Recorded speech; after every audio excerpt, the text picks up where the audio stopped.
Welcome to Meet the Press Now. I'm Kristen Welker in Washington, where the White House is on defense over its initial agreement with Iran, which the president signed last night at the Palace of Versailles. The White House arguing it's a win for the United States, even as critics, regional experts, and some Republicans say the terms of the deal largely favor Iran and don't achieve the goals the president himself set out for the war. According to the agreement, the U.S. commits to ending its naval blockade, will terminate all types of sanctions against Iran, will issue waivers for export of Iranian oil and petroleum products, and release Iran's frozen funds. In return, Iran will allow safe passage through the Strait of Hormuz for 60 days, which was the case before the war. Iran also commits to not producing or procuring nuclear weapons, a comment they've made for decades. A commitment, I should say, they've made for decades. Vice President Vance trying to sell the agreement today in the White House briefing room and insisting Iran will not get any of the financial and safety benefits if it doesn't change its behavior. But the only way that they would ever get any benefit of the bargain is if they comply fully and change their behavior. This idea that the Iranians get all these benefits before the deal is actually consummated, the idea that they get benefits before they change their behavior, is fundamentally a talking point that is issued by people who want the conflict to continue indefinitely. There's a lot of discussion, the MOU, the gentleman's agreements, the final deal. Words don't matter, ladies and gentlemen. We're about verification. But despite what the vice president is saying, the deal does not explicitly tie the release of frozen funds to Iran's behavior. And several Republicans on Capitol Hill are raising alarm bells, particularly about the release of those funds to Iran.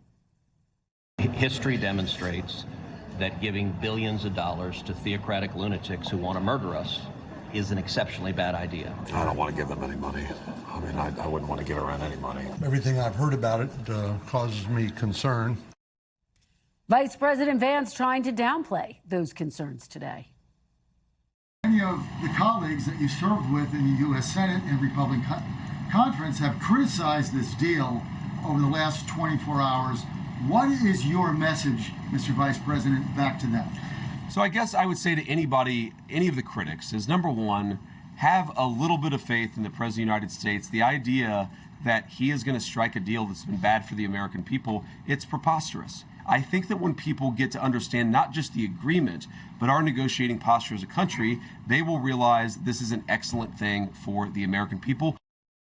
But much of what is in the agreement does not appear to fulfill the president's original objectives when he launched combat operations against Iran more than 100 days ago. Here's what Mr. Trump said in February when he announced Operation Epic Fury. We're going to destroy their missiles and raise their missile industry to the ground. It will be totally, again, obliterated. We're going to annihilate their Navy. We're going to ensure that the region's terrorist proxies can no longer destabilize the region or the world and attack our forces, and no longer use their IEDs or roadside bombs, as they are sometimes called, to so gravely wound and kill thousands and thousands of people, including many Americans. And we will ensure that Iran does not obtain a nuclear weapon. Now, in my interview with the president earlier this month, he told me Iran still has more than 20% of its missiles, and this deal does not address Iran's support for its proxies or dismantle Iran's nuclear program.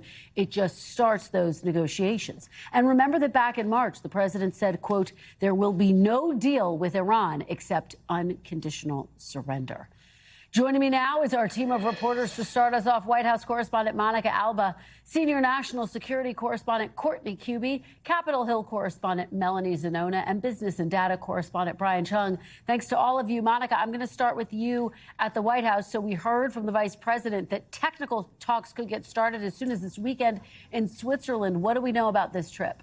Yeah, well, the expectation, Kristen, was that the vice president could be in Switzerland as early as tomorrow. Remember, that is what the president and the White House had indicated when there was all this back and forth about signing the memorandum of understanding electronically, which we know happened a few days ago. And then everything was pointing to a more ceremonial in-person signing that was perhaps going to take place with the vice president and other key officials representing Iran and the mediators at some point, again, this weekend, perhaps in Switzerland. But the vice president did cast a little bit of of doubt on that today from the White House press briefing, where he said he hopes that that is what's going to happen, but that they're still trying to figure out whether those who are going to be traveling from Iran will be making their way over to Switzerland. So it's still a little bit of an open question.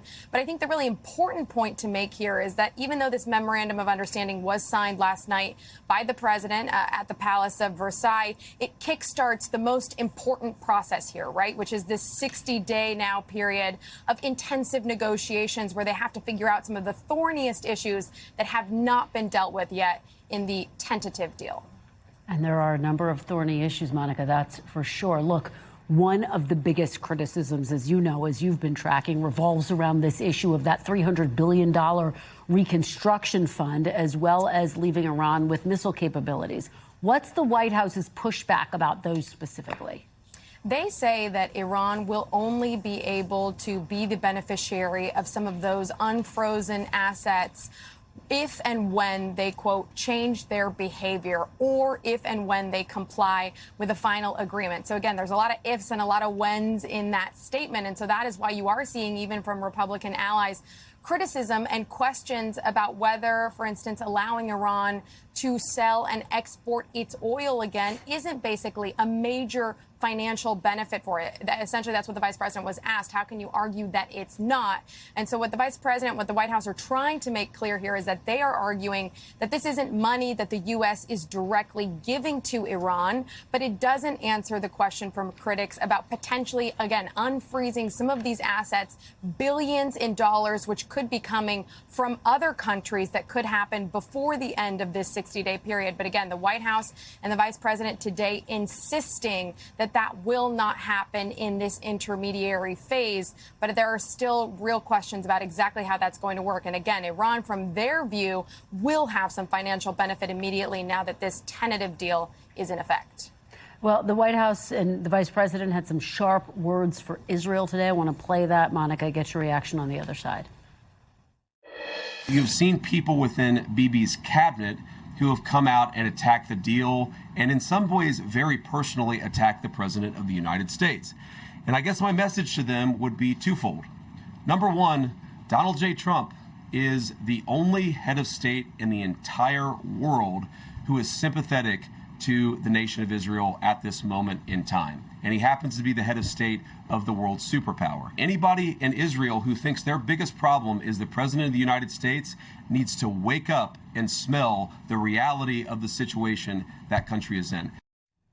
Is the White House concerned those comments could backfire, Monica, or deepen the rift that seems to be emerging between the U.S. and Israel?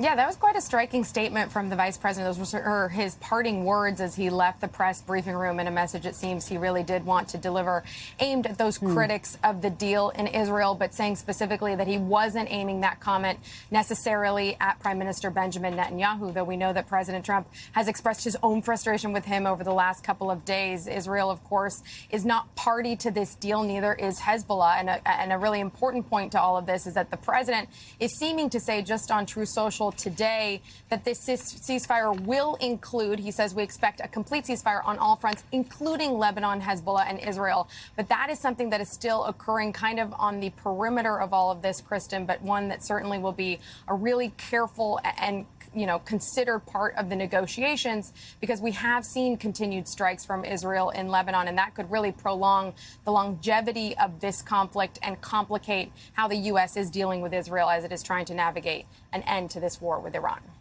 All right, Monica Alba at the White House for us. Monica, thank you so much. Courtney, Kube, let me turn to you. So the vice president saying that 60-day period starts right now. So has the U.S. naval blockade been lifted? What's the latest? It has. So basically, the U.S. military is no longer stopping ships that are coming and going from Iranian ports in the Strait of Hormuz, the Gulf of Oman, wherever it is. That being said, the military presence has not left. So they may have pushed back a little bit from where they were. They can reenact the blockade if they want. They can respond in any way if they need to. But as of now, they are no longer stopping ships as they have been for more than a month now. And you also have new reporting on the Pentagon investigation into that strike that hit that school, the elementary school. What are you hearing about that, Courtney? When might that actually be released, the report? And this was something President Trump was asked about at the G7, the closing press conference yesterday. This was, of course, happened in the very earliest hours of the war against Iran. In Iran, when more than 170 people were killed, mostly little kids. Now, the CENTCOM has been looking at this, investigating this for weeks. That review or investigation is nearly finished now. It's with the highest level military officials for review. But there's a lot of concern that we're hearing about now on Capitol Hill that Secretary of Defense Pete Hegseth may classify the report and that the findings may never be released publicly. And why that is so concerning is because our reporting has been that it is most likely that there was a U.S. munition that was used that hit that school. And CENTCOM officials and military officials have vowed that there will be accountability. That's what President Trump was asked about yesterday. Will there be accountability? And he said, you should ask Pete Hegseth. And just big picture, are U.S. troops, U.S. forces expected to stay in the region?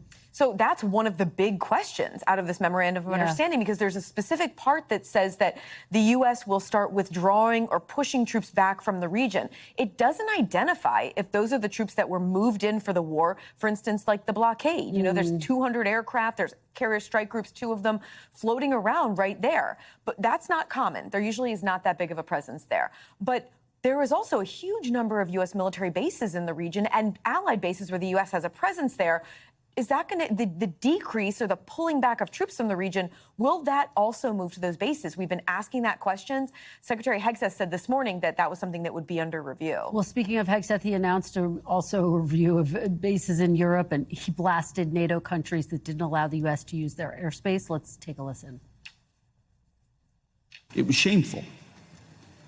These allies, they put America's sons and daughters, our sons and daughters, at risk by denying them the predictable access, basing, and overflight that never should have been in question at all. So what could the review mean for the military presence in Europe, Court? So the Trump administration and Secretary Hegseth have been putting out this idea for months now, frankly, even before they were in office, of the idea of reducing the U.S. military presence in Europe. There have been these back and forths, you know, oh, they're going to pull troops out of Germany. They're going to increase troops in Poland. It's been all over the place. But the reality is this review is most likely going to lead to a decreased U.S. military presence in the region. That has a lot of allies really concerned because, of course, it comes as Ukraine and Russia are still fighting. There are still a lot of concerns, particularly right around Ukraine, that Russia could try to expand the war to those countries. And we have had multiple comments now from President Trump about that really call into question what kind of military support there would be should a NATO ally be attacked. So, again, it's not clear yet, but all signs are pointing to some kind of a decreased U.S. military presence in Europe based off of this review. I know you'll track it very closely with all of these entanglements ongoing. Court, thank you so much. Great to see you. As always, Mel, let me turn to you. What has the reaction been on Capitol Hill to the memorandum? Well, Kristen, there's been a sharp divide, not just amongst Democrats and Republicans, but even within the Republican Party itself. On the one hand, there is a lot of relief that the war is over, that gas prices are coming down. So there's a lot of Republicans who are supporting the president, showing deference to the president. But on the other hand, there are a significant number of voices who are expressing concerns that this deal is too deferential to Iran and that it is no better than Obama's Iran deal that the GOP was so critical of. And importantly, it's not just moderate Republicans or members of the so-called YOLO caucus who are retiring voicing these concerns. It's also defense hawks and people in the space. And that includes the chairman of the Senate Armed Services Committee, Roger Wicker. I want to read you part of his very sharply worded statement. He said, I am concerned that the Memorandum of Understanding negotiates away the victories of Operation Epic Fury in ways that are completely out of step with the president's goals. Specifically, the $300 billion fund for the reconstruction and economic development of Iran, though not funded by U.S. taxpayers, would make Iran's payoff under President Obama's 2015 deal look like a pittance by comparison. And Kristen, there was also a lot of frustration on Capitol Hill this week that members were not briefed on the details of this memorandum of understanding. In fact, reporters appeared to get a readout yesterday before senators did. But I will say that MOU has been transmitted to Capitol Hill today, and the Senate is expecting to get a briefing on that early next week. So that takes me to my next question. How quickly do you think that briefing is going to happen? What do you think the top line questions are going to be there in that briefing, Mel? I do think it'll happen rather quickly. Certainly that is what the leadership is asking for. And I think the administration is also eager to get up there and explain itself. But there are a lot of questions members on both sides of the aisle have. One of the things I've heard repeatedly from lawmakers is questions about that $300 billion fund that Roger Wicker referenced. They want to know where the money is coming from. They want to know whether it's going to be conditioned on Iran's behavior. And then there's also a lot of questions about what comes next, because there is still this 60-day period where they're going to negotiate the fate of Iran's nuclear program. And so lawmakers want assurances that it can be achieved in 60 days. If there is actually confidence that Iran is willing to give up its nuclear weapons.